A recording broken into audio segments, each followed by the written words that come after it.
नमस्कार, मी सुवर्णा. माझ्या चॅनलमध्ये तुम्हा सर्वांचं स्वागत आहे.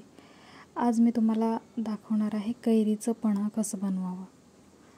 उन्हाळा म्हटलं की कैरीचं पन्हं प्रत्येक घरात बनवलंच जातं. इथे मी 4 कैऱ्या घेतलेल्या आहेत. 4 कैऱ्या मी कुकरमध्ये लावून त्याच्यात 2 शिट्ट्या करून घेणार आहे. कैऱ्या कुकरला लावण्यापूर्वी त्या स्वच्छ धुवून घ्यायच्यात.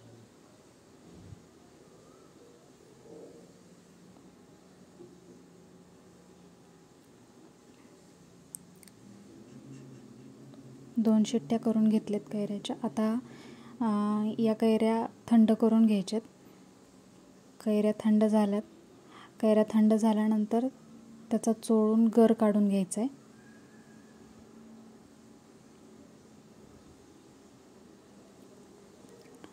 मी कैऱ्या कुकरमध्ये लावताना जे पाणी कुकरच्या भांड्यामध्ये टाकलं होतं तेच पाणी मी वापरते इथं.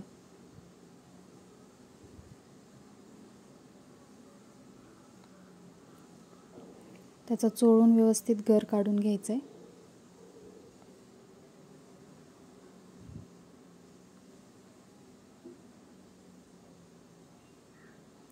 चारही कैऱ्यांचा गर मी इथं काढून घेणार आहे. आणि त्याच्यामध्ये मी 2 वाटी गूळ घातला आहे. कारण कैऱ्या जराशा आंबट आहेत, तर त्यामध्ये गूळ थोडासा जास्तीच घालावा लागेल. आणि छोटी अर्धी वाटी साखर घातलेली आहे. आणि चवीपुरतं मीठ घालायचे.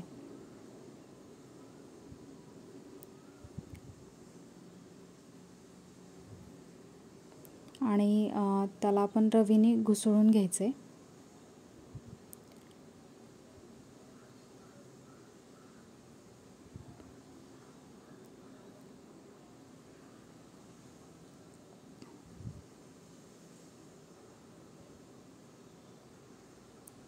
गूळ त्यामध्ये मेल्ट झाला पाहिजे इतपत आपल्याला घुसळायचे.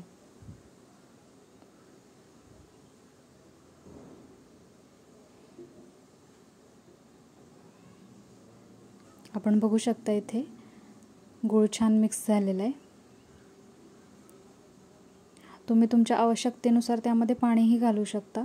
इथे मी थोडंसं कैरीचं पन्हं घट्टच बनवलं आहे. तुम्ही पातळ देखील बनवू शकता. आणि तुम्ही गुळाच्या ऐवजी साखर देखील घालू शकता.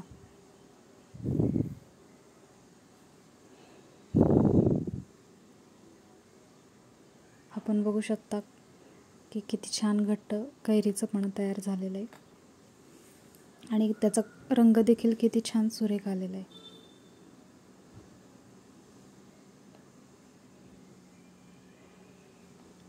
उन्हाळ्यात एकदा नक्कीच करून बघा कैरीचं पन्हं.